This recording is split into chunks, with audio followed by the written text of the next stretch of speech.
Chatty, maybe you want to even raise this further, unless you want to, yeah, hey, your t-shirt looks good. Oh, thank you.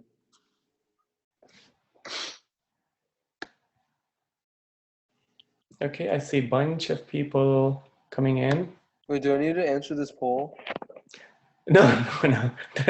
This poll is only for viewers. Okay, yeah, no, it just like popped up on my screen, so I was just wondering. So this is what the viewers are gonna see. Got it. Okay. So to all the attendees, welcome to this UCEazy webinar.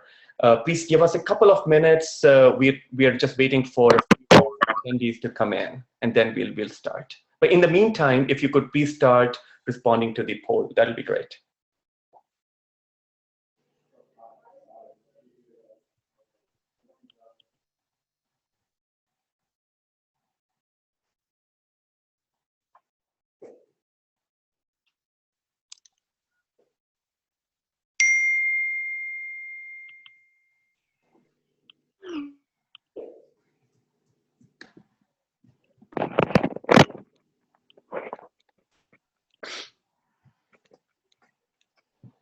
Oh, I see lots of UCEazy customers joining today. That's awesome.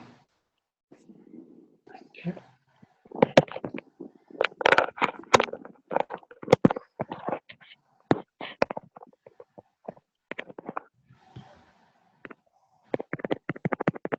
Okay, we'll just start in 1 more minute. In the meantime, please keep working on your polls.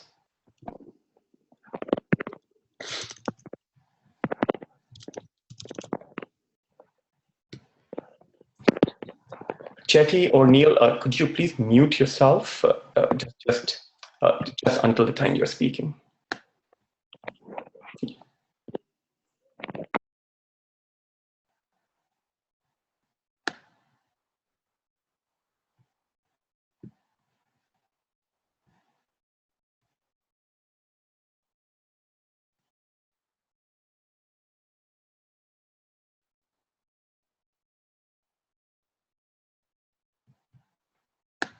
All right, so I think we're going to get started. So first of all, welcome to all our attendees today. I'm just going to start with a very quick introduction of UCEazy, and then we are going to give this over to our panelist. But before, just a quick logistics thing. Neil, can you ask Tejas? He's joined as a viewer. He needs to come in with the panelist link that he has. Okay. All right. So my name is Vinny Gupta, and I am a co-founder of UCEazy. UCEazy is a college admissions company based out of Cupertino, Silicon Valley. And just by way of a quick overview, UCEazy stands for University and College Admissions Made Easy. Our name has UC in it, but it had nothing to do with University of California. We support all colleges nationwide. A brief history of UCEazy. UCEazy was founded because both me and my co-founder, we are first-generation immigrants. And after going through our personal experience with our own children for the college admissions process, we realized that the whole process is very complex and very overwhelming, especially if you as a parent did not attend college in this country. So UCEazy was founded so that we could provide college admissions help for every family. Now, we are a social business, which means that we have a commercial element to the business, but we also do social stuff, meaning giving back to the community. So if you go to our site, UCEazy.com, you would see that we have a section called Toolbox, which contains several web applications for simple advice on the college admissions process.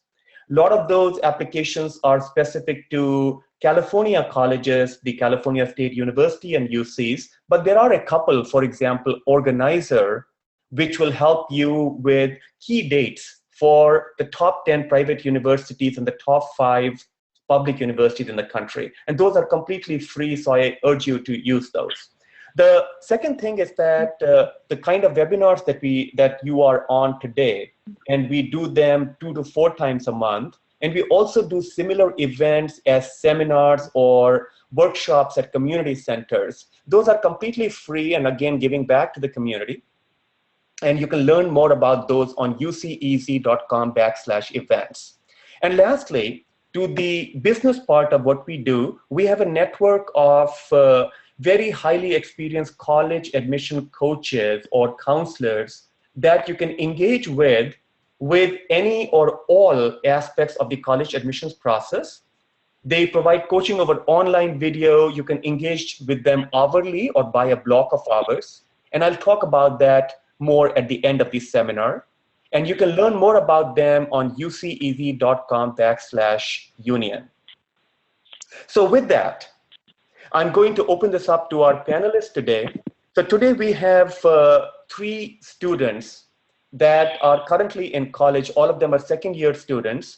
And I'll let them introduce themselves. But the goal of today's panel is for these kids to share with you as to what are the different things that they did right to get where they are, and what are the different lessons learned, what are the mistakes that they made, and now that they are in college, how is life there? So I would urge you, the audience, to ask questions.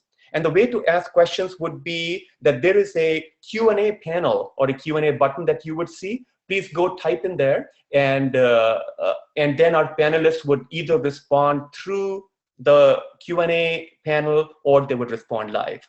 With that, let me invite our moderator for today, Neil Gupta, to introduce himself and then invite other panelists. And Neil, can Tejas do something about his video or no? Yeah, we're working to get his video live, but in the meantime, he should be here in like 2 minutes. In the meantime, my name is Neil Gupta.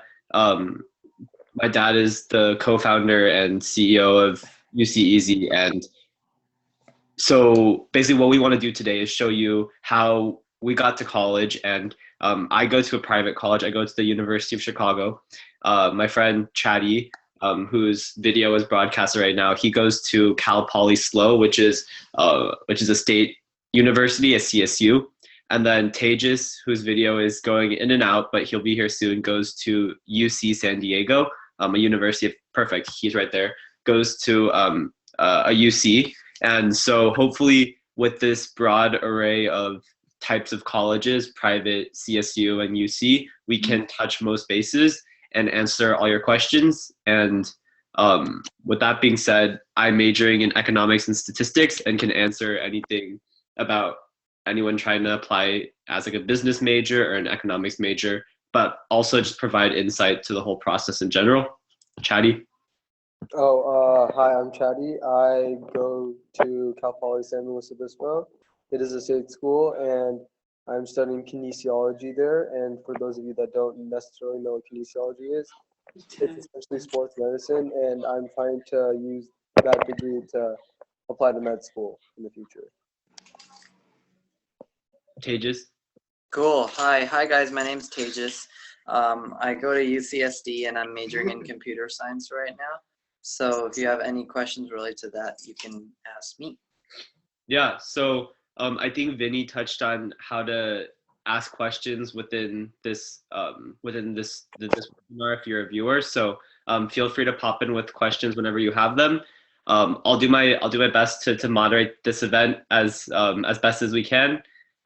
Just wanted to thank Chatty and Tejas for coming out. Both are super busy this summer, but they carved out time to do this.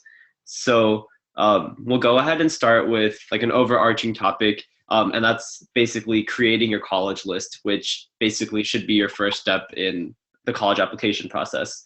So I guess our first question for today is, what was your criteria for deciding on number of schools to apply to and which schools to apply to?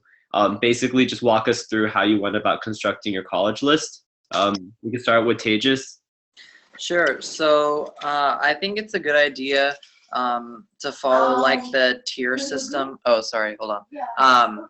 So to follow the tier system, meaning you have your reach schools, your safety schools, and your target schools.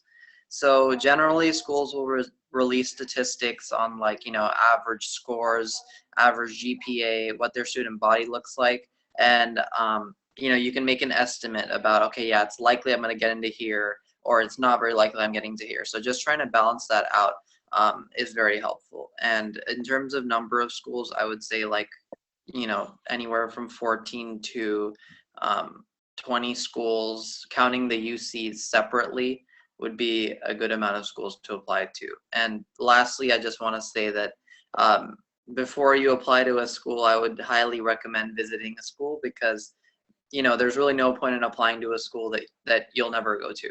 So yeah, so that would be my suggestion there. All right, Chadi. Yeah. Well, I also applied to a lot of schools. I think including the UCs. UCs being one, I applied to about 15 schools, and for a lot of people, that's a bit too much. And as I reflect back on how many schools I applied to, I do think that is too much. Doing the whole tier thing that Tejas brought up is that you should definitely rank the colleges that you have a best chance of getting into, and by that having like 3 in each, 3 safeties, 3 target, 3 reach schools or dream schools. Some system like that will help you guarantee that you'll get into at least some schools, and hopefully some schools you didn't imagine.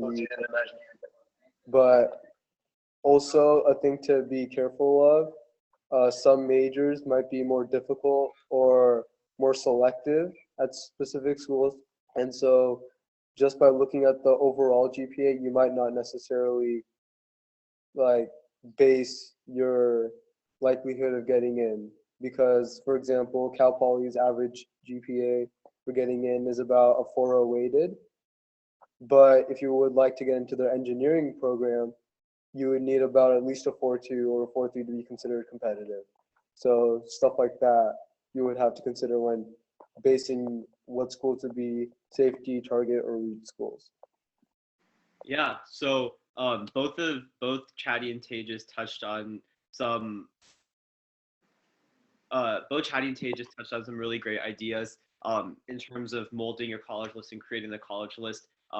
One thing that I kind of want to provide some feedback on is I know visiting colleges isn't always in some families' financial capabilities.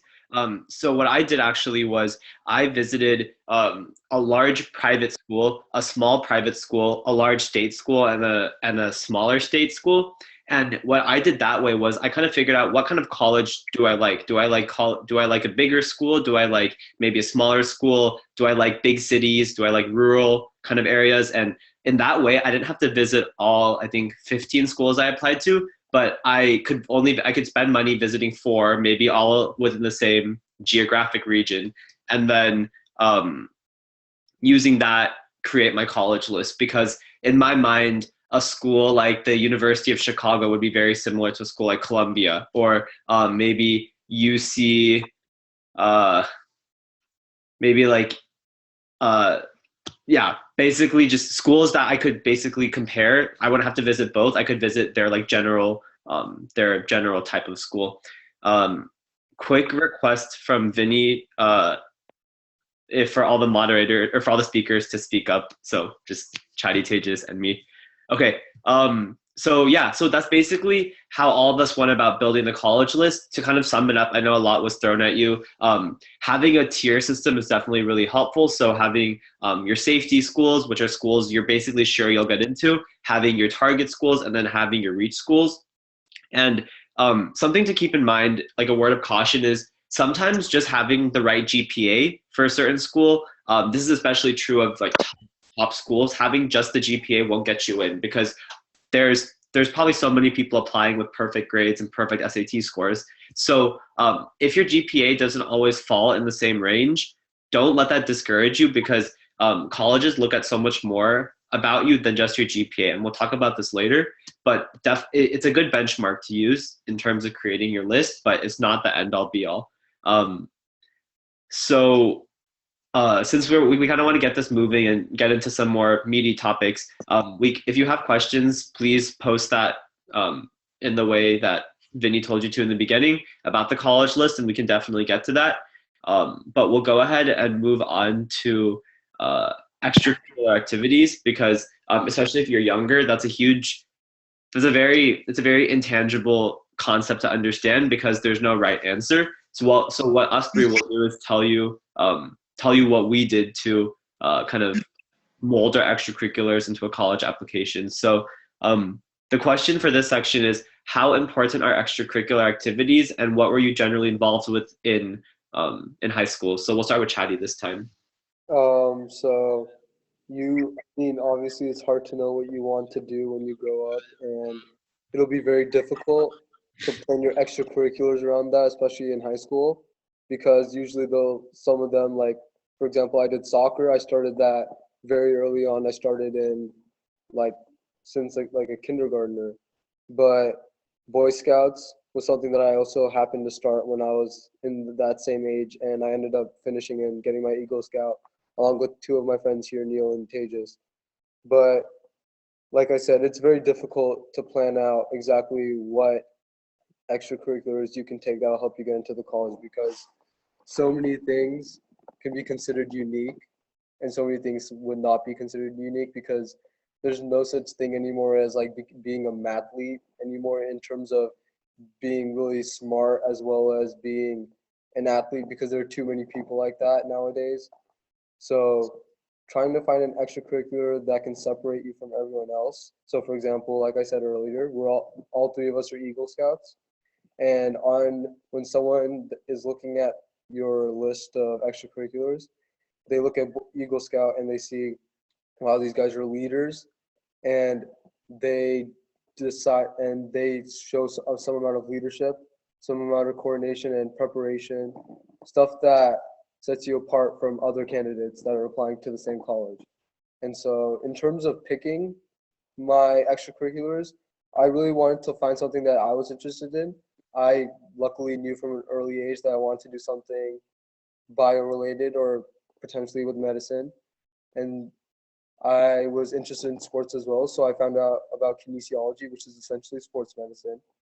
And I looked up some internships in the area, very small stuff like helping out at the athletic training internship at a local community college. And I learned so much about the musculoskeletal system and all these other things about what I now realize I want to learn more about. And stuff like that sort of prepares you for what you might be interested in learning on in the future will be an extracurricular that will help you get into colleges, because then it shows to them that you've already begun the initiative of what you might want to do later on with your career. Thanks, Chatty, for that answer. Tejas? Yeah, so I just want to reiterate a lot about extracurriculars in terms of what Chatty said. And I think he made a really good point, especially like relating to, they help you figure out what you want to do in the future, and and they help define you to a college admissions counselor, meaning like, oh, if this guy's involved in this extracurricular and so on and so forth, he's probably got this interest. So what I did, for example, so I knew I wanted to be an engineer. So I did my side project. So one side project that I did was I built an alarm clock, but it was like a special alarm clock because I could like surf Facebook and surf Amazon, and that was my passion. And I think, and I hope that the college counselors saw that. But I also realized, well, engineers are mostly like they're stereotypically like study all the time, not very well rounded. But I wanted to be unique. So in order to stand out, I was an Eagle Scout. I played volleyball in high school. I also sang. So there was a lot of stuff to me. There was a lot of like different kind of portions to me that I wanted to display through my extracurriculars. And how I like to think of them best is kind of showing the college admissions panel, the college admissions officers, parts of you that you don't always see. like in a stereotypical major. For example, like as an engineer, you don't see like a super well-rounded all the time, kind of guy. And I think it's a great way to basically display yourself and to express the best out of you. So that would be my take. Yeah, both really great takes. So yeah, just to kind of go off of what has been said already, what I did was I too agree with these two when they say it's okay to do typical activities. Like Chatty played soccer. There's tons of soccer players applying to college. Tejas played volleyball. Tejas is an engineer. But just whatever you do, find a way that you can make it distinct and make yourself a unique applicant. So for example, let me give you an example with that. I was really into business and leadership throughout high school. But I knew that there's going to be a ton of people in student government applying to colleges. And I knew there were going to be a ton of people who had like business club experience, like FBLA or DECA. So I worked at in this like state level nonprofit and I was a representative at the state level for this leadership organization. And in that way, I showed that I wasn't just your typical leader. I was able to go above and beyond and go to like a higher level. So it's not that leadership isn't like student government isn't maybe the most unique thing, but what I did was I showed that I was really, really good at it. And I was really interested in going above and beyond. And then in terms of my love for like business, I started a club on my campus for like investments and helping people around the world through investment and through finance. And that was a way of showing that, yes, I like finance, but yes, I like business and finance, but I'm not like your typical student who just does this club. I'm able to go above and beyond. So even if your extracurriculars are not the most unique, the best you can do with it is make yourself distinct within that extracurricular, whether that means being really, really good at it. So maybe being like a league champion for a sport, or just having some like honors and awards within that extracurricular, or just doing something unique with it. If you're into basketball, maybe teach basketball to like little kids. So you're not just a basketball player, but you're a basketball player who also is active in your community. So I know a lot was just thrown at you in terms of extracurricular activities, but I think the biggest thing to take away is how can I sell myself to the college that I'm applying to? Why am I a compelling candidate? Why am I not just your average college applicant? So when you're doing extracurriculars, look how you can go above and beyond. So that kind of concludes our section on extracurricular activities. If you have questions, feel free to put it into the webinar, and we'll definitely get to it later. We love questions. Mm-hmm. So now we're going to do something pretty related to extracurricular activities. We're going to talk about the college essay. And the college essays are something that's super stressful because you've never written anything like it before. So what we're going to basically just talk about is our experiences with essays, and kind of the guiding question is, how did you decide what to write your college essays about? So I guess just to switch things up, let's start with Tejas this time. Sure.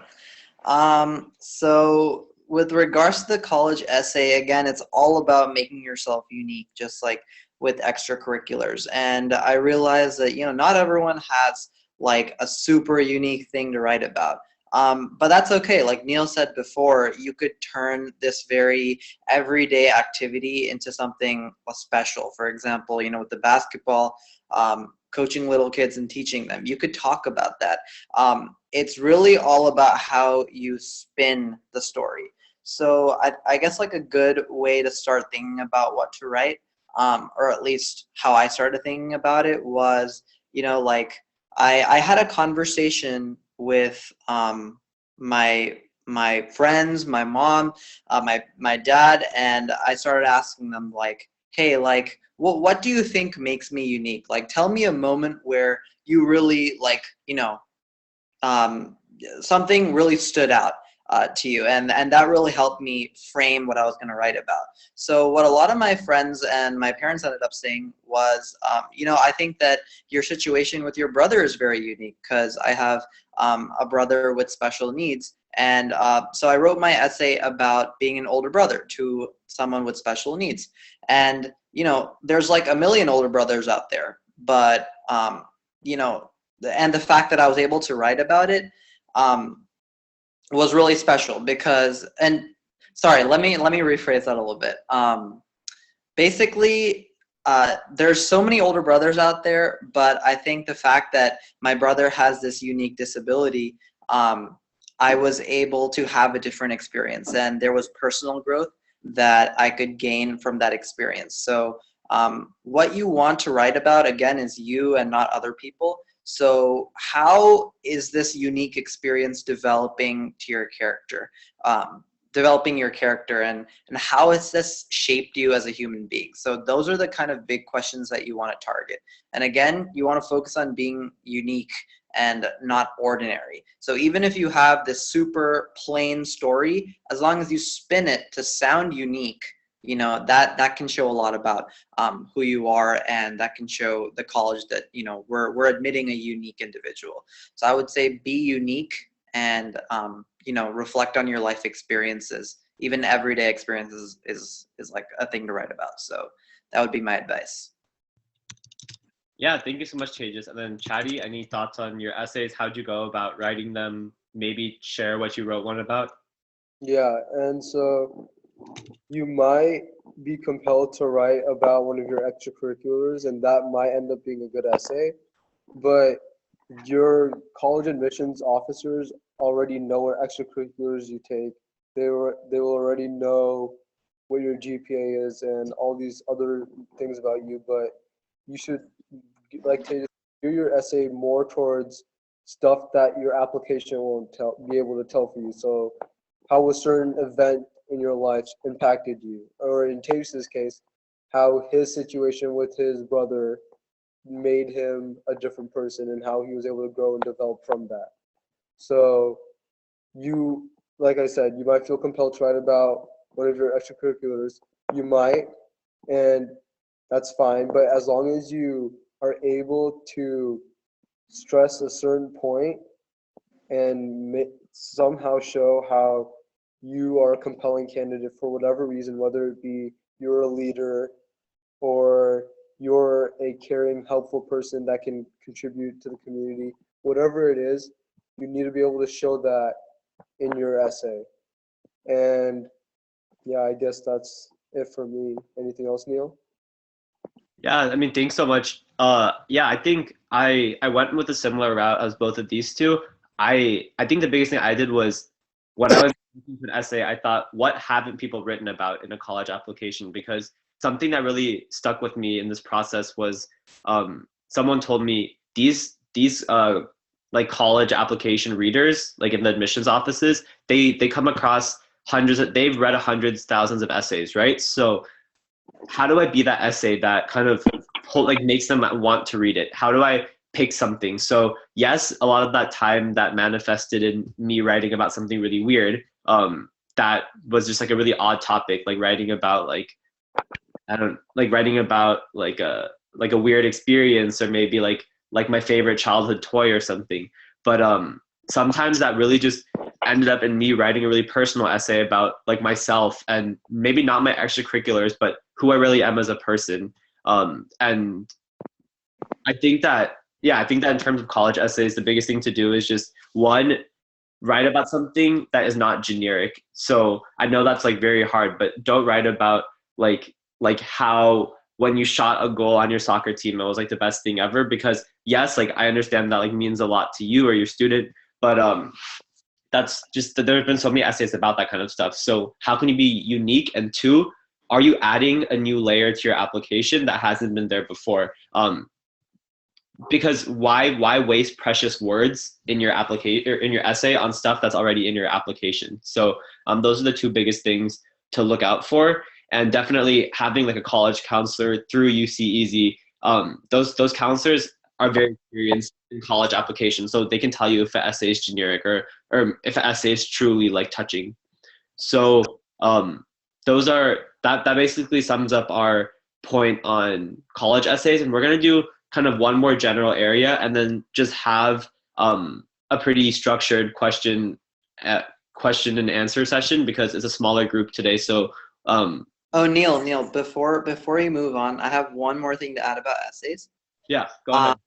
So I think that so as Neil said, right, you know, like these application readers read like, you know, 10 million essays.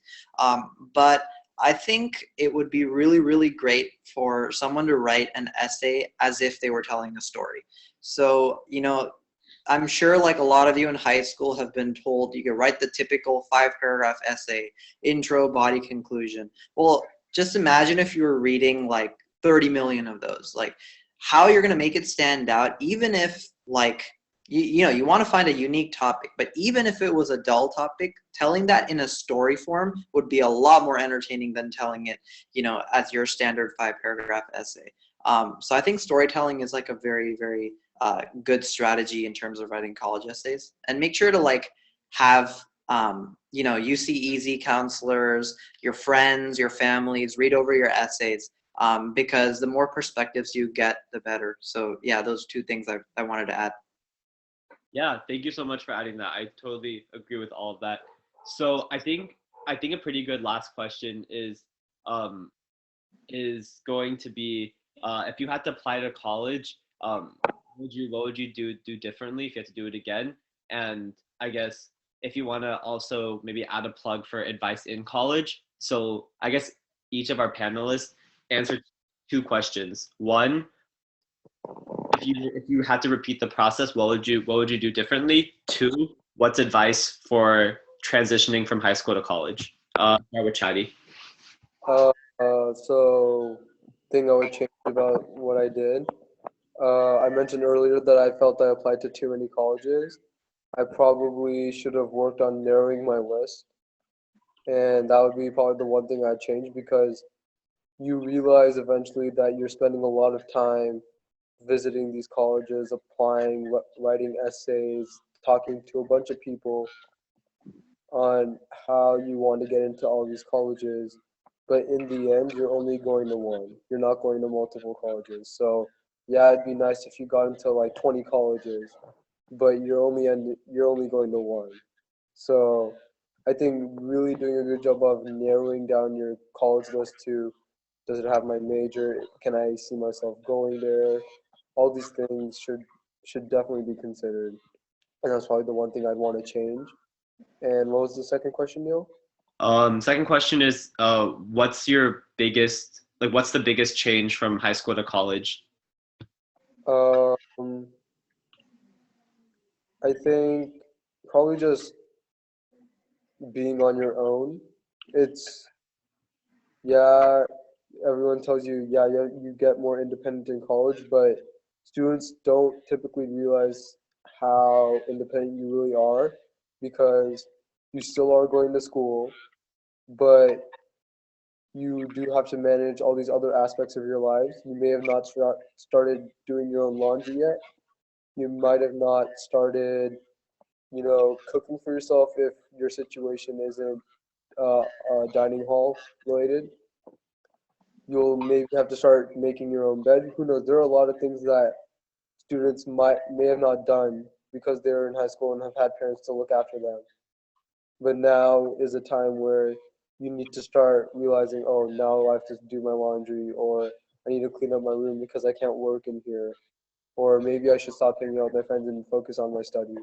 These are all things that you eventually will get the hang of, but it'll take some getting used to in college. And it's definitely a very crucial moment and is definitely necessary in college. Definitely.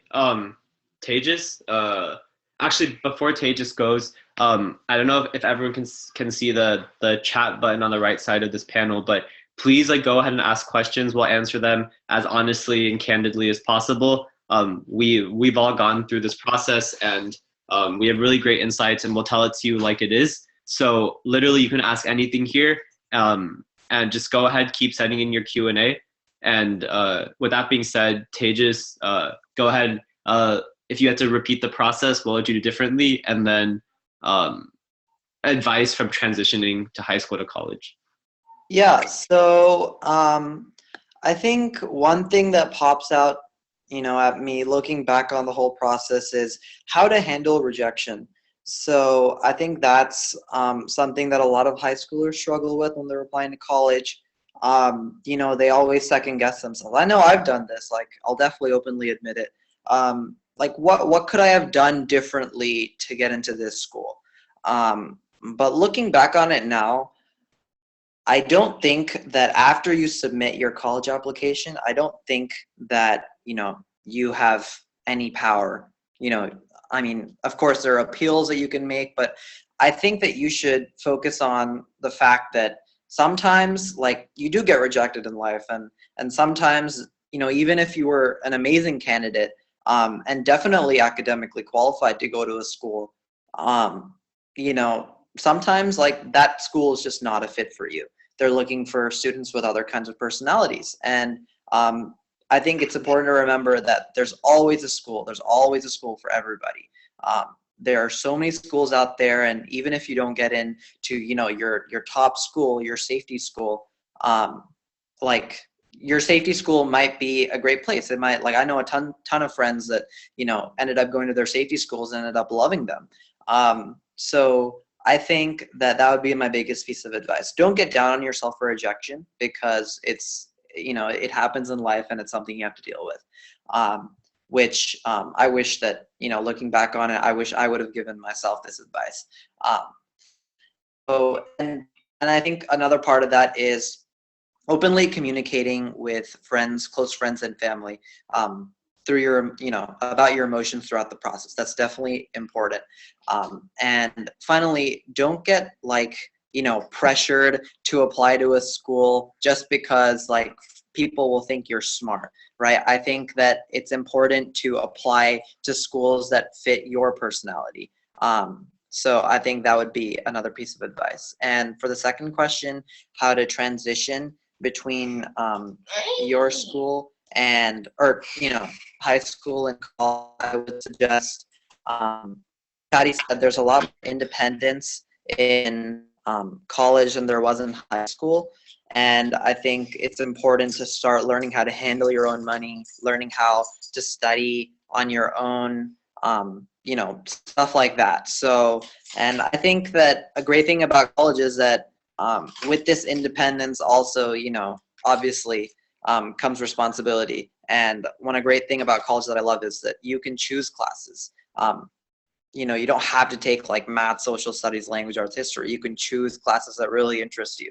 So I would recommend, and I would suggest to all of you to challenge yourselves in that way and to study a broad range of topics, because these are 4 years of your life that these are unique opportunities that you're going to have. So I would take them. So yeah, that would be my advice.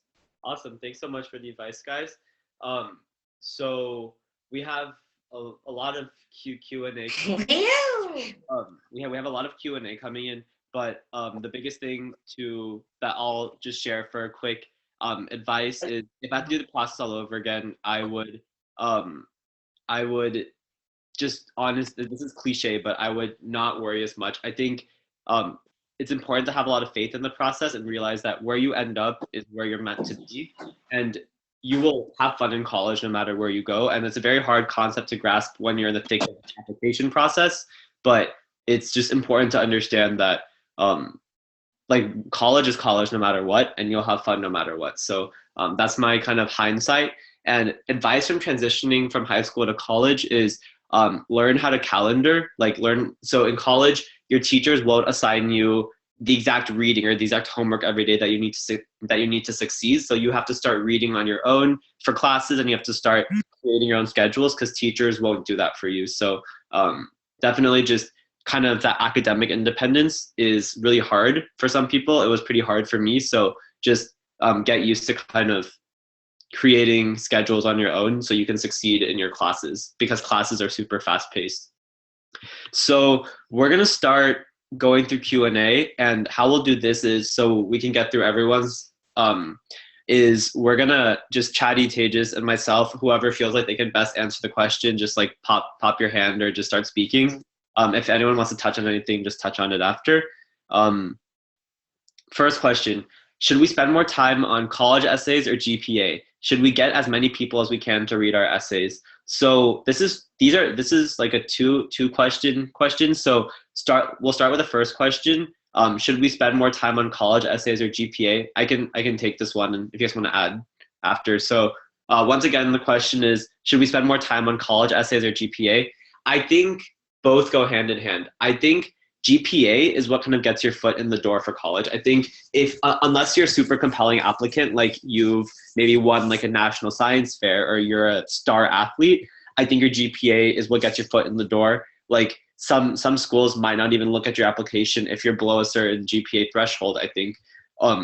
Or they might look at your application, but you're just not compelling because you're academically not at the caliber that they require. So I think you should definitely work on bolstering your GPA and getting it as high as you can. But I think college essays are just another step of the way. So I think you need to have a good GPA for your college essays to even have an effect, because then your college essays don't matter so much if you're academically unprepared for the college. So I think kind of your first tier is to have your GPA set, and then it's your college, and then it's your college essays that kind of push you further into the door of the college.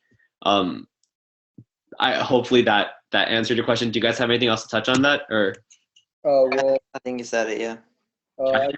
Especially if your goal is to get into a UC or a state school versus a private school, then your extracurriculars or even your essay really aren't as much of an influence, because UCs and CSUs are very GPA and SAT score based. And if you do meet a certain requirement for both, you'll like definitely get in, I guess is the right way of saying it. So, I mean, it really just depends where you're trying to get into. If you're trying to get into a private like Neil, then obviously both go more hand in hand. But if your end goal is to get into a UC or a CSU, then your essays might not even be as important as your GPA is. Yeah, I think Chatty hit the nail on the head with that one. There was a second part to the question. It said, should we have as many people as we can read our essays? I think that's a pretty straightforward question. Yes, I think just like the more eyes, the better. One person will catch a grammatical mistake. One person will catch a content mistake. Obviously, you don't need like 30 people to read it, but as many eyes as you can get and are willing to read it, I think it's really good. I think it's pretty straightforward. And would you guys agree? Yes. I think I'd add something to that. I think, yeah, it's nice to get everyone's input, but again, it's your essay. You don't have to add everyone's advice into the paper, because you might feel that a certain type of wording that you've used in your essay works better than what someone else has recommended. So the best thing to do is take everyone's advice, but always take it with a grain of salt, because it is your essay and you're writing to your style. Sometimes they might catch something that you feel would be beneficial to your essay, and that would be a good place to add in this amendment. But if in the end it is your essay, so always take other people's advice with a grain of salt. Yeah, no, and I would recommend the same thing. And I would just add, like, of course, don't let people, affect the way that you write your essay explicitly. Take their suggestions, see if they'd help out your essay. But I would suggest asking a diversity, or having a diversity in the readers that read your essay. For example, ask your family members, ask your friends, maybe ask your teachers. And I think that'll really help, because, people who come from different backgrounds think differently as well. So I think that's also another thing. That's another great reason why having a lot of people to read your essays is important. But yeah. Awesome. So quick next question. Do I need college essay counselors? I would say yes, just because the biggest thing that I realized in the college essay process is that these essays are like nothing you've ever written before. And like Tejas said, these are not like your high school essays. These essays are almost like a fantasy novel, or kind of like a mystery book. They're written to intrigue the reader and to really tell a story. And a lot of students haven't yet mastered that as a 12th grader. So I think college essay counselors, especially a lot of these counselors at UCEazy who have been like English majors or they have worked in an admissions setting, I think having their input is super valuable because these essays, you might think it's a good essay, but it might be a really bad college essay, but a really good essay in general, but it might not be suited for a college application. Yeah, and I just want to say, like, reiterate what Neil said. Yes, yes, yes. I think counselors are amazing to have, especially in terms of the essay. You know, a lot of people will say, like, oh, you know, I have this book called How to Write a College Essay. But, you know, I would say that talking to someone, interacting with someone who has actually been on the other side of that table as a college admissions officer is very, very, very, you know, just invaluable to have. So so I would definitely recommend, you know, getting a college counselor for writing your essays. It's going to be huge for you. Yeah. There's another question, pretty short. I've also heard about a website called parchment.com that predicts your college acceptance rates. I'm pretty wary of these kind of websites because I think the college admissions process, while these websites can tell you maybe your GPA is good for UC Berkeley and your SAT score is good for UC Berkeley. If you have no extracurricular activities, then maybe then UC Berkeley isn't a fit for you. Alternatively, maybe your GPA is lower than UC Berkeley's threshold, but you've done research at UC Berkeley and UC Berkeley really likes you for that reason. So I think these websites that like predict your chances don't do a good job always because college admissions is so holistic and these websites are very like two-dimensional in my opinion. So my advice, Chatty and Tejas can disagree, is take these websites with take their output with a grain of salt because it's such a unpredictable process and it's such a holistic process. Yeah, and I would recommend, so yeah, I agree with Neil, like be very wary of these websites. They'll tell you like a general range, but it may not be like super accurate. But I would suggest, like, if you were going to use a website, I would suggest using Naviance, because, or, you know, on the UCEazy website, there's a lot of, you know, great statistics that are pretty accurate. Just because, like, you know, it's better like comparing your statistics to people from your school or people from the Bay Area because they'll usually like select out of a region. So you want to stand out within that region. So Naviance is really great because, you know, it tells you like, oh, these are the students from my high school that got in and here are those statistics. And UCEazy.com/toolbox is like Vinny said, is also another great tool to find all these great statistics. And I would say that those are pretty accurate as well. So, but yeah, so all these other websites, just be very wary of them. Yeah. So, so there was a question that said any resources helpful to the senior application process. We're going to go ahead quickly to touch on that right now. Tejas said Naviance. Most schools, or actually maybe not most schools, some schools have a subscription to the service. It basically looks at the statistics of people from your high school that got into a certain school. So Naviance is helpful. UCEazy.com/toolbox and UCEazy.com in general are really great resources as well. And definitely your college counselor, which you can schedule hours with through UCEazy, is a super, super helpful resource because that's the very best person because they're an in-person resource. Chatty, do you have any other resources? College Board. Oh, collegeboard.com. Tell us what's helpful about that. They have a part of their website where you can just look up all the colleges. They have every single college in the United States with like average GPA of acceptance, how big the college is, and it'll give you a very like generic overview of the college and like whether or not you'd even be remotely interested in a college like it. So I feel like that's a good one to start with your list making for the application process.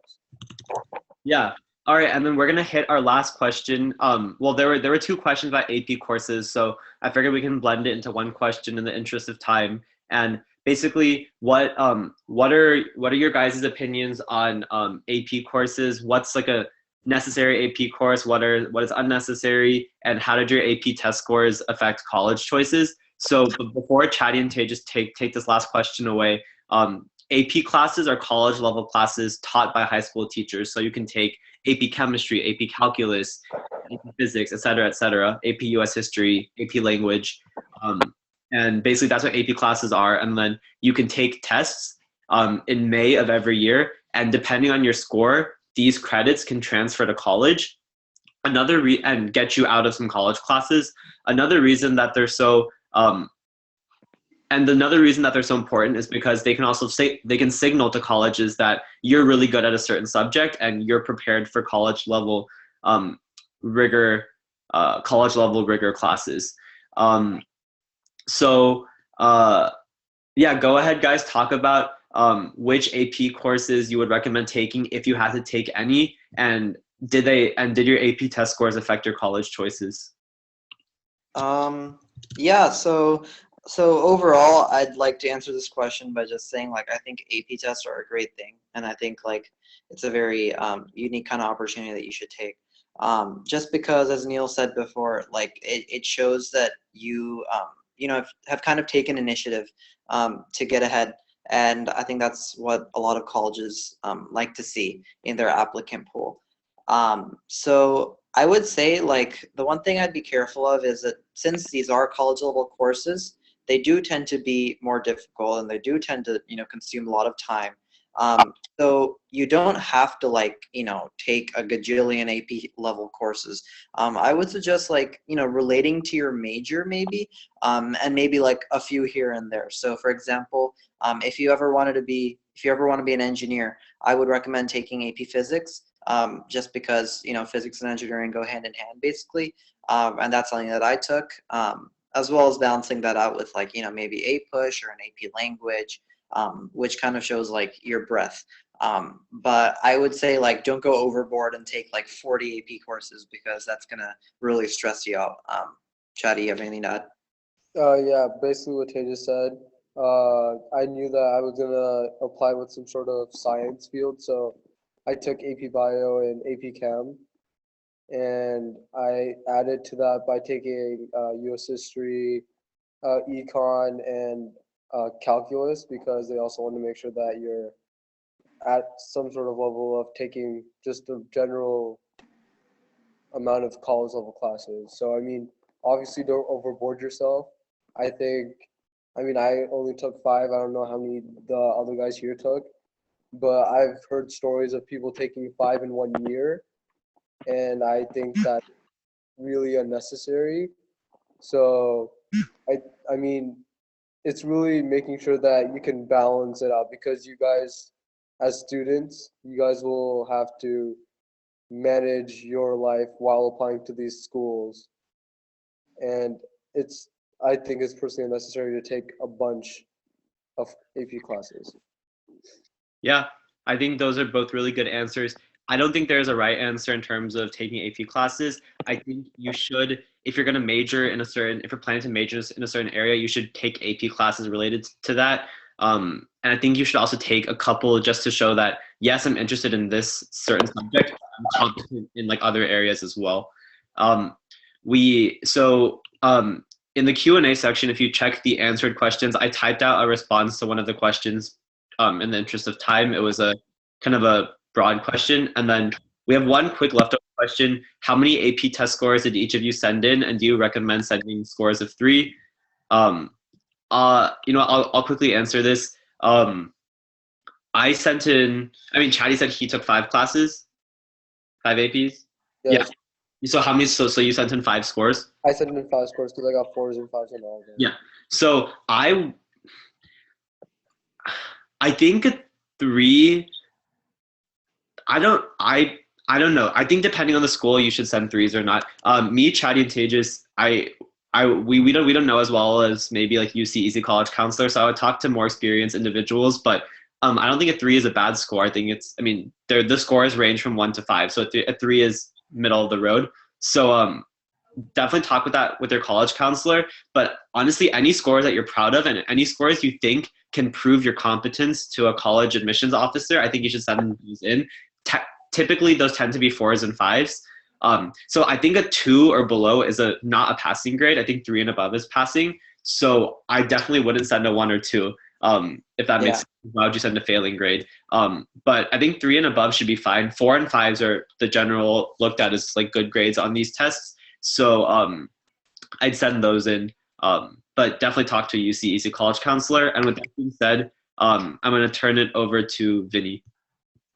Great. Neil, Tejas, Chetty, thank you so much for your time on this Sunday afternoon, and especially during your summer break. So I'm sure that the audience, especially the students in the audience, are very appreciative of you guys sharing such candid feedback.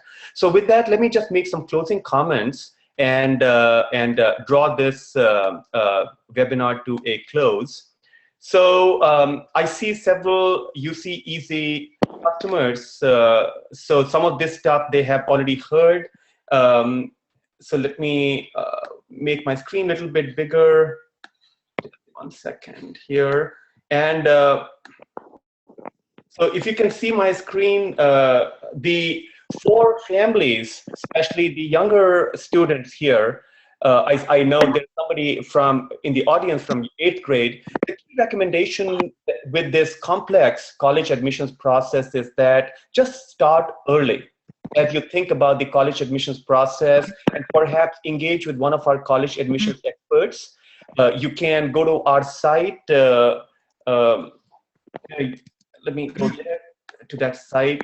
You can go to this site that you can see on the screen, or you can just email us and we'll be happy to walk you through the process. But what you can do is that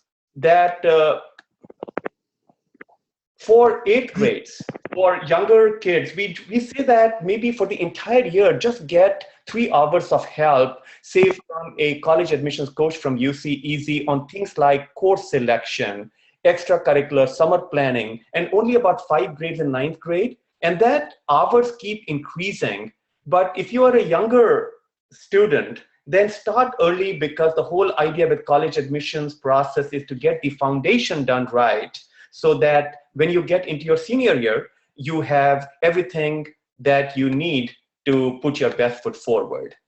So again, please go to union.uceeazy.com to learn more about how to work with our counselors, or email at info@uceeazy.com. Lastly, please continue to attend our webinars. And at the same site, you can see recording of our past webinars. It's a very valuable resource, completely free. Please let your friends know. And lastly, for those of you, for the parents on the call, if you would like one of our experts to come on your workplace and possibly do a workshop on a college admissions topic like how do I build a college list, financial aid, how do you write essays, etc., we will be happy to do that at no cost to you or to your employer.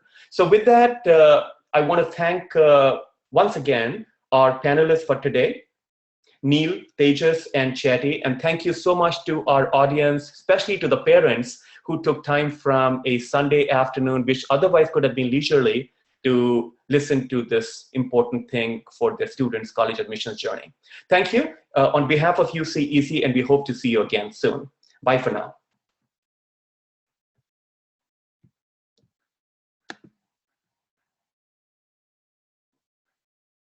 All right, so we're going to close this webinar now.